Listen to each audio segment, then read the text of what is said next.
A little bit of Hey. hair of the dog. Hello. Hello, hello, hello. We're back. Welcome to Dream Idiots. Hi, Brian. How you doing? I'm doing great. How are you? Doing all right. It is Super Bowl Sunday, and we are taking a little time out to record this episode before we both not watch the game. Yeah, we Maybe, I don't know. I might have it on. I'm not sure. Don't really, but go don't really care. Raiders. No, whatever. Yeah. Anyway, each week we take turns telling each other stories and provide you a curse word of the week. And basically, as we always say, we like to tell each other stories and bring you along for the ride. And you can go to other places to have more rides, like What? our website. Yes.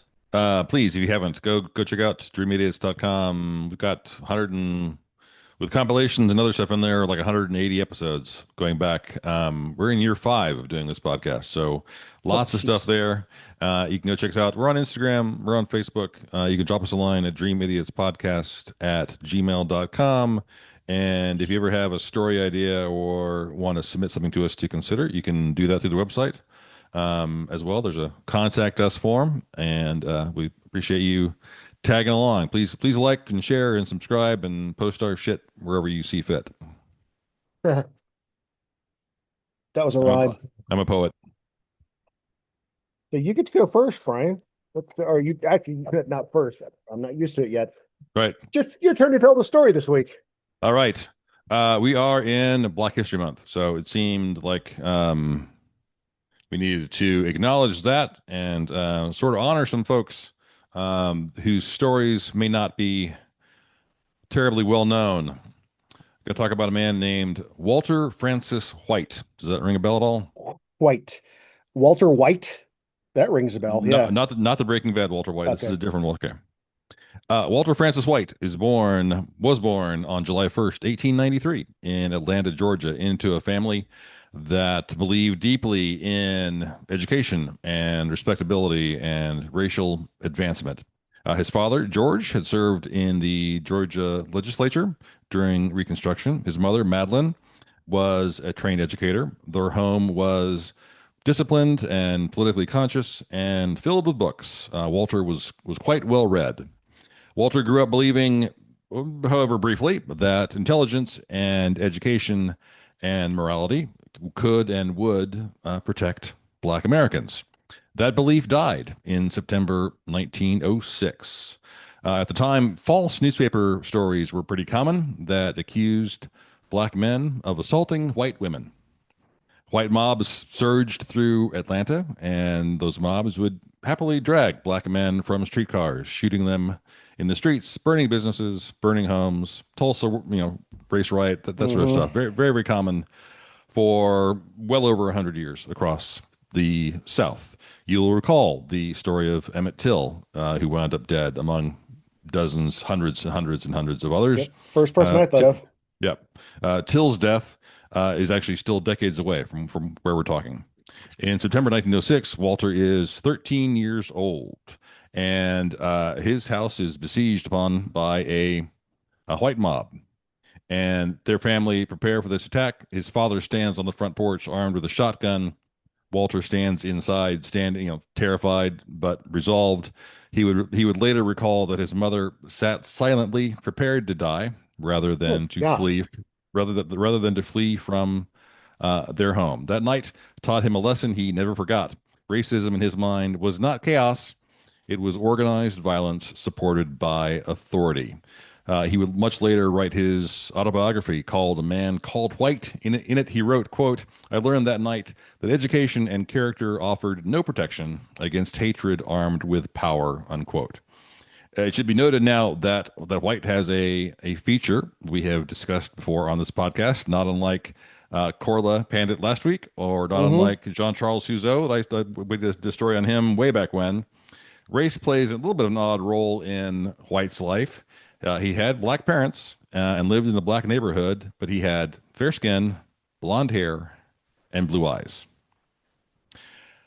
He attends Atlanta University studying science and sociology. He excels academically. He's incredibly smart. But during his time there, he increasingly is drawn to writing and activism.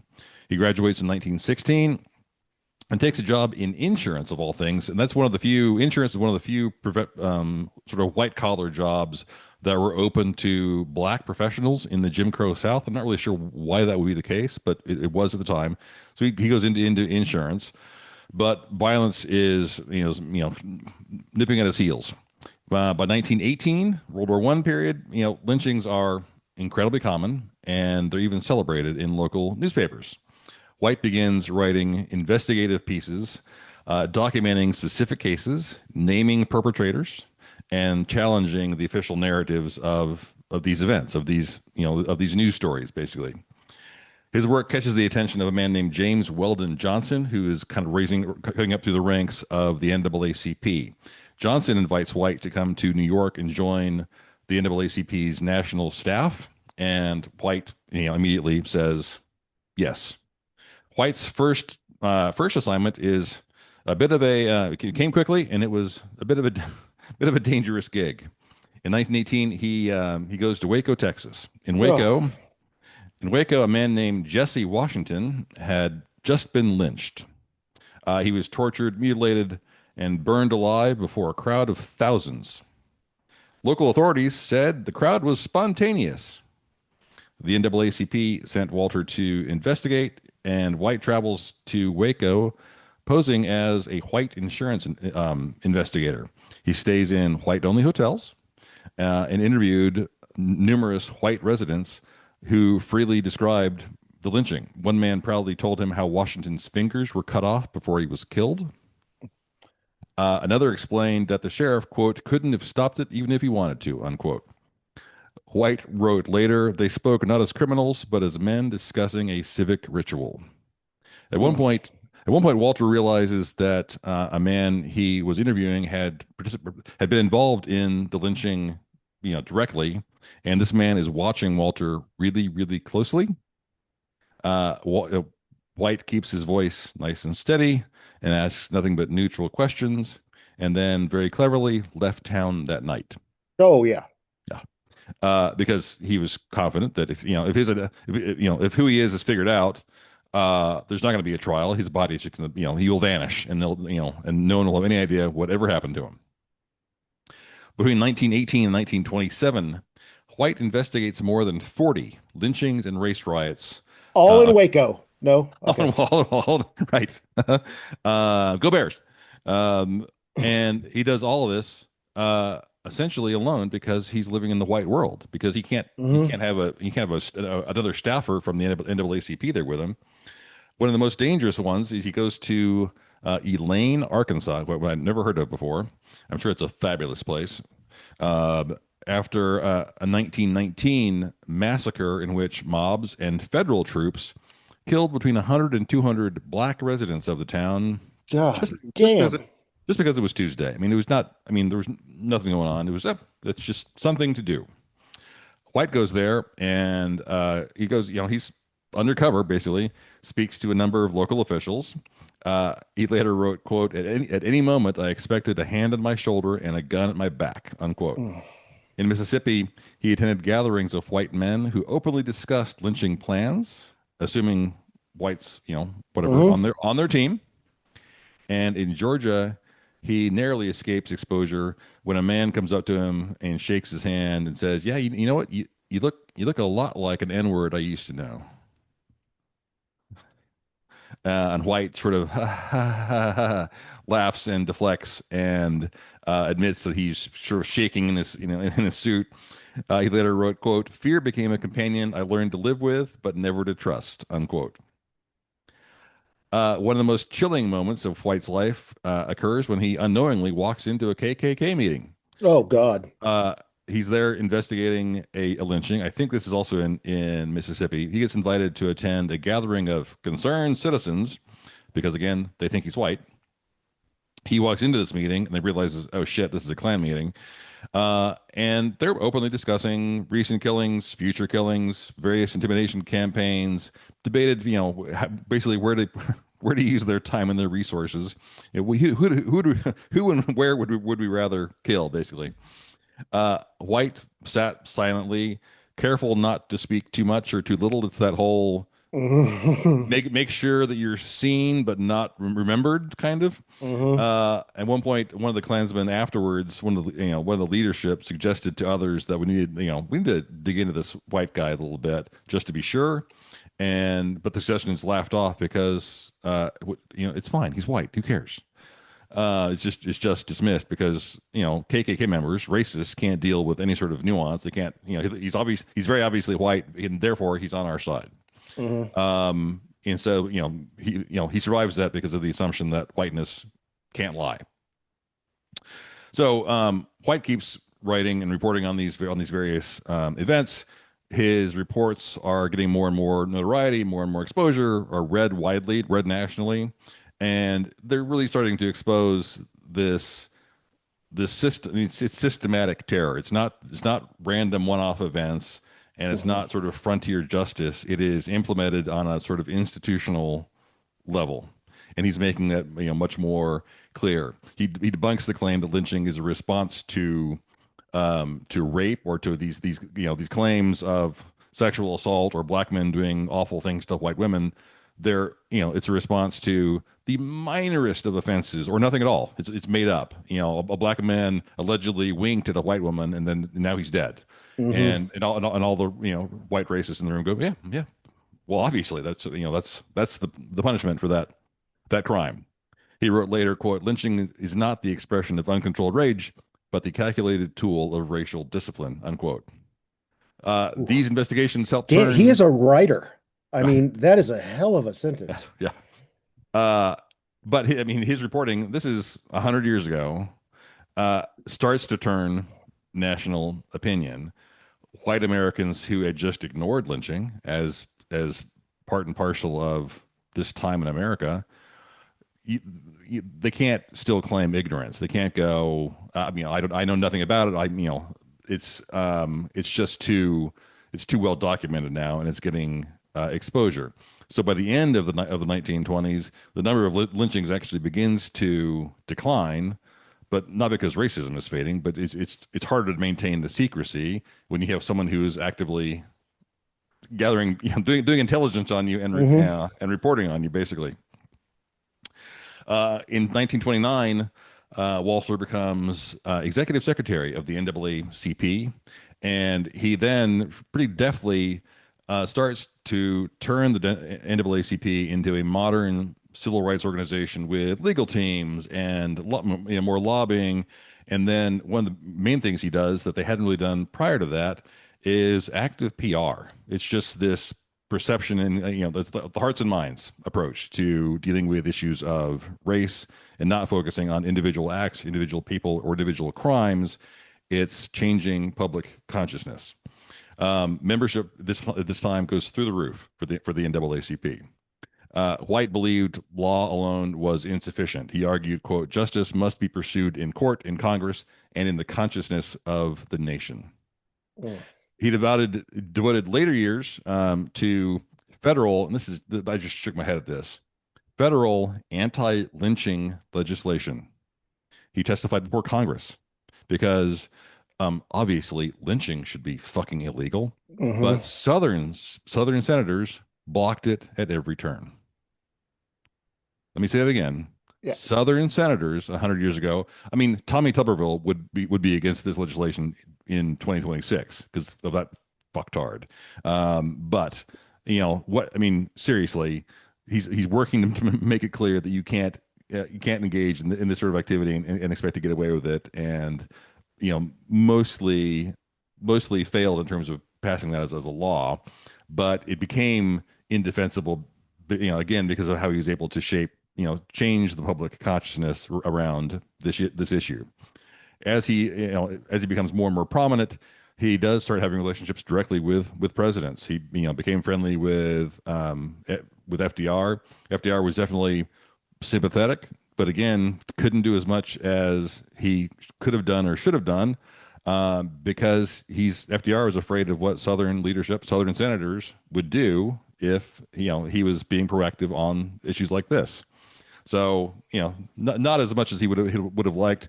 He had a tighter relationship, a closer relationship with Harry Truman. In 1948, Harry Truman famously ordered the desegregation of the military, in part because of Walter White's advocacy. He was married twice in his life, both times to white women, and both times when he married white women, he drew criticism for, for the Hmm. same, horseshit argument.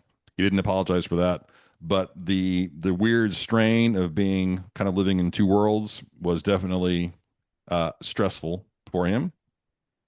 In the 50s, yeah, he was definitely working. He was involved in the legal challenges that kind of set the stage for Brown versus Board of Education.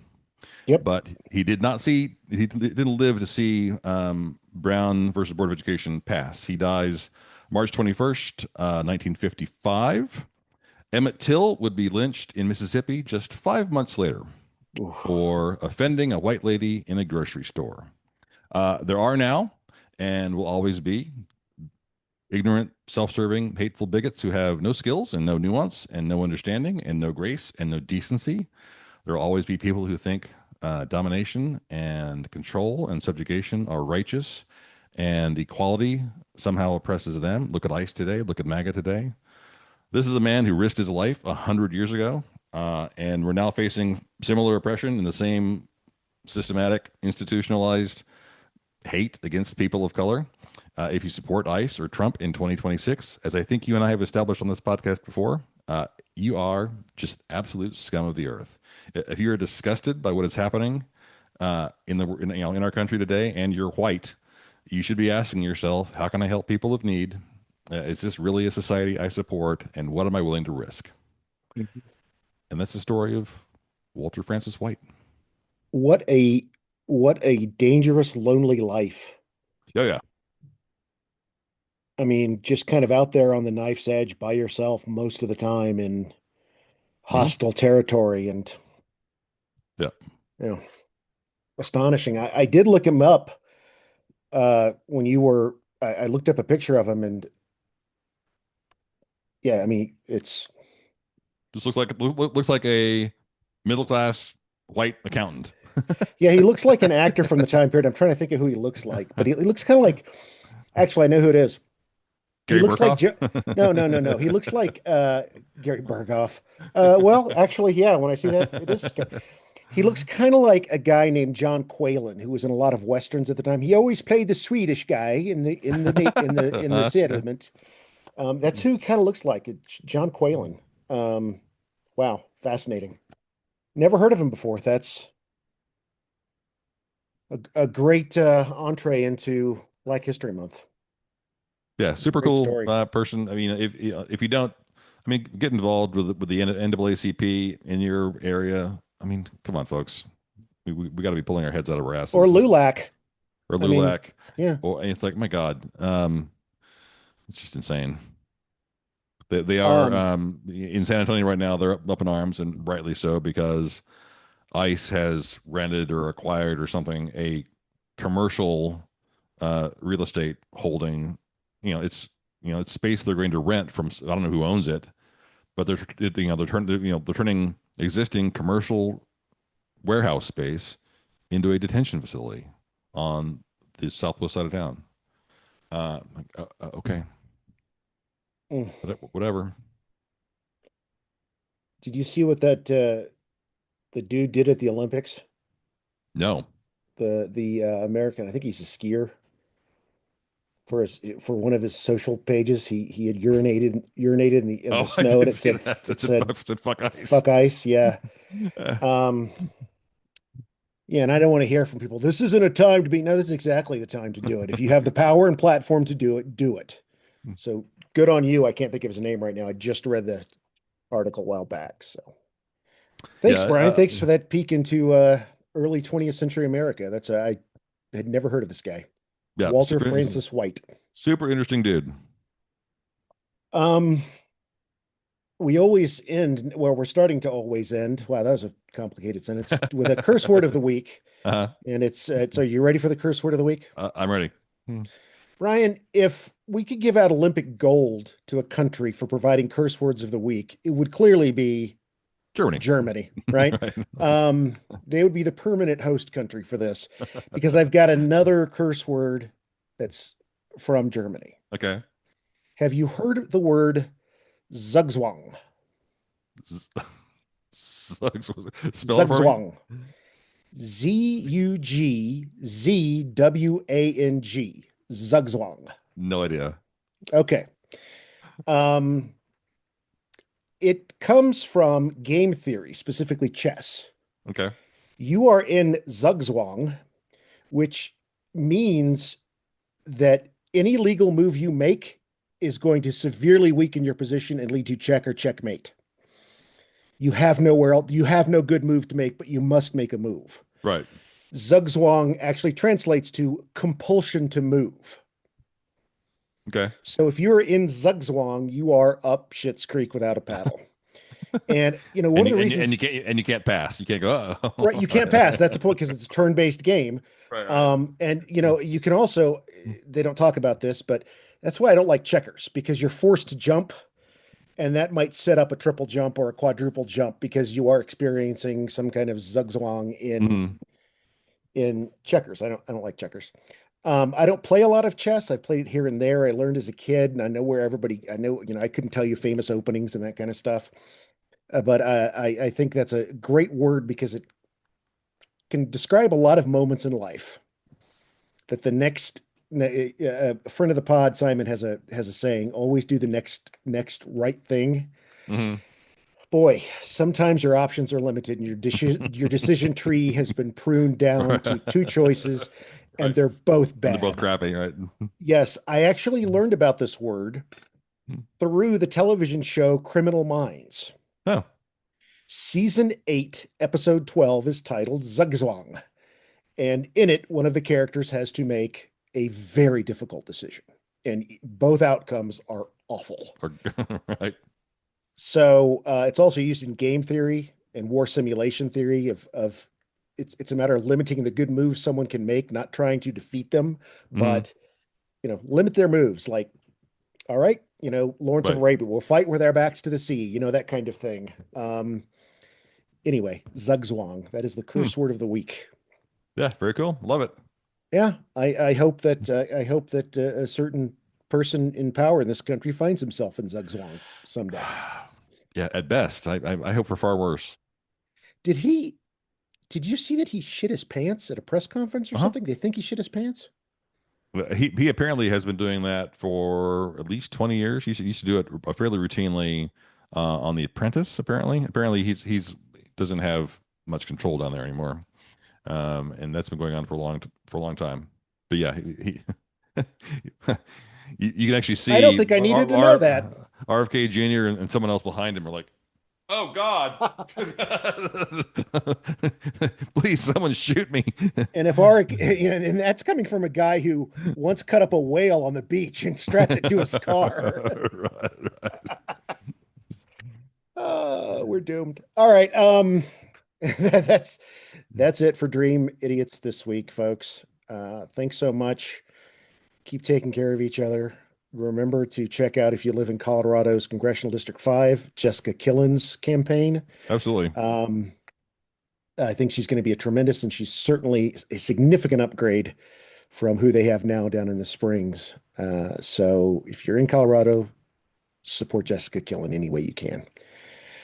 Um, Anything else, Brian? That's all we got. Please All check out the right. website, like, share, subscribe our stuff, and we'll be back again. Sounds good.